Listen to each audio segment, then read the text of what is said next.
Welcome to my page. Si Mr. Do It at Your Own Risk ay nandito para magbahagi ng kaalaman sa inyo. Please don't forget to follow, like and share my videos for more. Good morning mga kapitbahay. Welcome sa isa na namang bagong video tutorial. Sabi ko nga, do it at your own risk. So itong tutorial na ito ay tungkol sa merge text in one cell. So nung nakaraan, tinuruan ko kayo kung paano i-split ang text sa tatlong bahagi. So ito yung split text tutorial. So gagamitin ko rito yung ginamit nating example nung nakaraan. So for example, gusto nating pagsamahin yung last name, first name, and middle name sa isang cell. So for example, gusto ko siyang ilagay dito sa cell E2. So lagyan natin ng label. So siya ay merged text. So ayan. So simulan na natin to sa paglalagay ng equal sign. So equal sign nilalagay yan kapag gusto mong mag-insert ng function sa isang cell. So ang function na ating gagamitin ay itong concat. So, pag lumabas na yung highlight niya na blue, na concat, i-press lang natin yung tab. Okay, yung tab key. Pag press natin yung tab key, mapapansin nyo, nagkaroon siya ng open parenthesis dun sa dulo. So, ibig sabihin nan, pwede tayong maglagay ng cell o mag-select ng cell na gusto nating i-combine sa isang cell.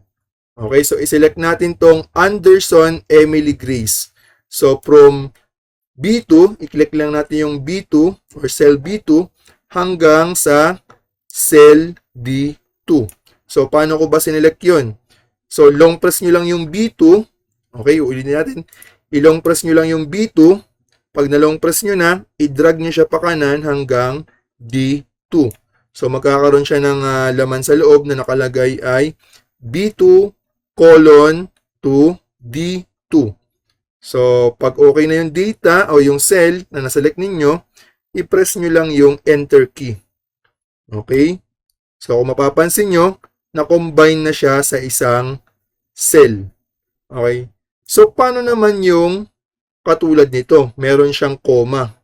So, para magkaroon siya ng comma, kailangan natin siyang i-select bawat isa. So, i-select natin yung tatlong cell. So, yung B2, C2, and then D2. So, okay. So, burahin muna natin yung cell na nasa loob kanina. Okay. I-select natin yung B2, cell B2. Tapos, mag-insert tayo ng comma. Tapos, quotation mark. Then, comma. Tapos, quotation mark ulit. Comma ulit. Tapos, i-select natin tong first name niya, tong Emily.